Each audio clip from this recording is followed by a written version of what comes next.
Durante o outono de 1924, mais e mais reportagens eram publicadas sobre o mal crescente sobre os operários. E em 27 de outubro, o New York Times publicou um artigo sobre o Sr. McSweeney, que passou mal a caminho de casa após sair do trabalho. O jornal publicou o seguinte: na manhã seguinte, a cunhada dele ligou para a polícia porque ele estava agindo irracionalmente e uma patrulha foi mandada à sua casa. Por fim, o policial precisou da ajuda de mais 3 homens para controlá-lo e levá-lo até o hospital, onde o puseram numa camisa de força. No mesmo dia, o jornal reportou que outro empregado, o Sr. Dymock, de acordo com os familiares, tinha acordado no meio da noite e saltado da janela de seu quarto, no 2º andar.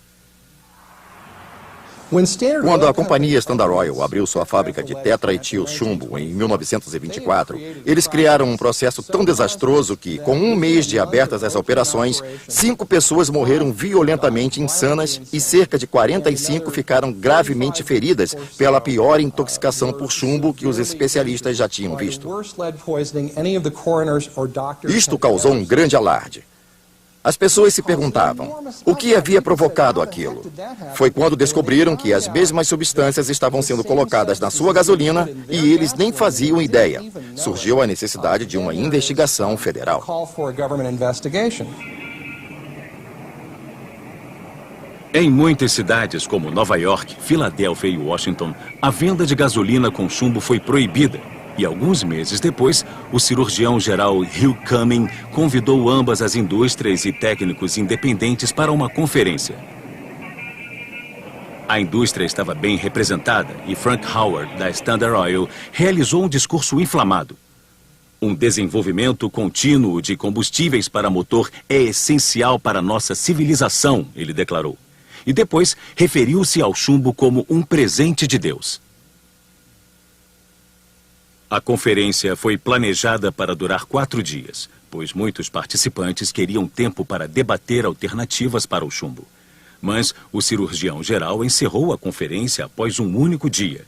E 6 meses depois, as autoridades de saúde concluíram que não existiam bases seguras para proibir o uso da gasolina etil. E a proibição foi assim postergada. Parecia que todos os avisos estavam sendo simplesmente ignorados. Um desses avisos veio de Yandell Henderson, que previu exatamente o que iria acontecer em nosso tempo 40 anos depois. Paralelamente ao crescimento da indústria automotiva, a atmosfera se tornaria tão poluída que quem trabalhasse ou morasse nas proximidades daquelas ruas gradualmente absorveriam quantidades suficientes de chumbo a ponto de serem intoxicadas por ele.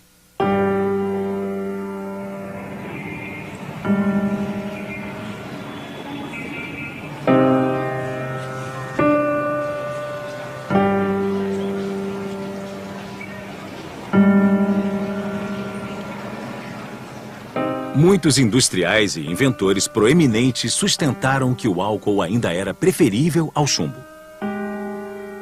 Henry Ford estava convencido de que o álcool era o combustível do futuro. Ele queria ver o álcool abastecendo a renascença mundial.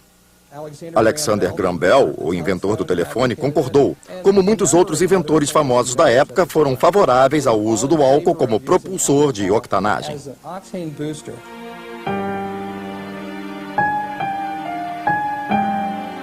Os produtores de combustível alternativo passaram a comercializar seus produtos como sendo seguros e não tóxicos, mas foram impedidos. A resistência à gasolina com chumbo desapareceu parcialmente porque foi ordenada uma comissão federal de comércio nos Estados Unidos que bania qualquer propaganda negativa sobre a gasolina com chumbo. Então, se você estivesse vendendo um produto concorrente, não poderia declarar que a gasolina com chumbo era tóxica. No início de 1930, a batalha estava quase que perdida, pois até ali mais de 90% dos carros americanos usavam a gasolina com chumbo. A marca etil de compostos anti-impacto ajudou a indústria do petróleo a criar gasolina cada vez melhor, mais rápida, mais suave, de força mais durável. Na estrada, na fazenda, no ar e na água. Pois essa é a era do transporte motorizado com gasolina para todos. With gasoline for everybody.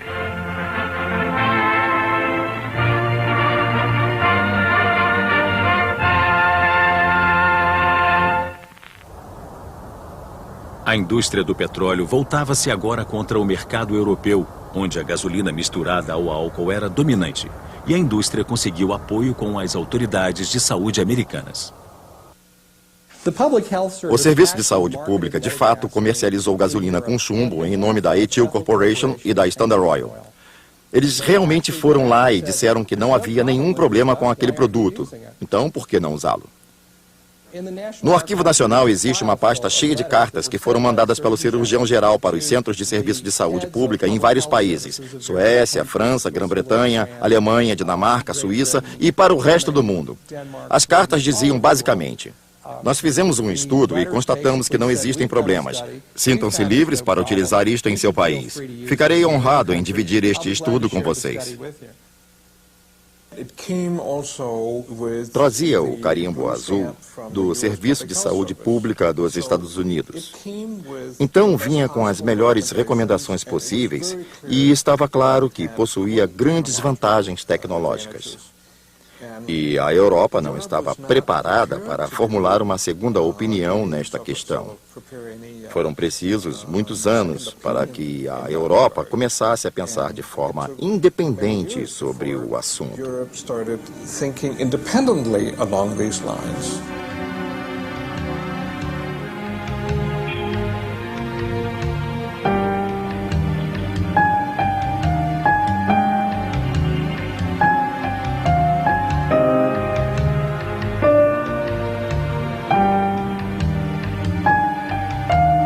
O número de carros aumentou tanto nos Estados Unidos quanto na Europa. A alternativa do álcool foi gradativamente suprimida e milhares de toneladas de chumbo espalharam-se no meio ambiente. Muitos anos se passaram antes da gasolina com chumbo voltar a ser alvo de discussões, até que um dia, em meados de 1960, um cientista americano fez uma descoberta chocante. Claire Patterson was working at Claire Patterson trabalhava na faculdade Caltech. Estava tentando determinar a idade da Terra e usava isótopos de chumbo para fazê-lo. E, enquanto trabalhava, percebeu que seu laboratório estava tão contaminado por chumbo que ele não sabia ao certo quando tinha começado, mas estava com problemas para ler. Claire Patterson fez um estudo do gelo eterno na Groenlândia, de onde extraiu um pedaço de gelo.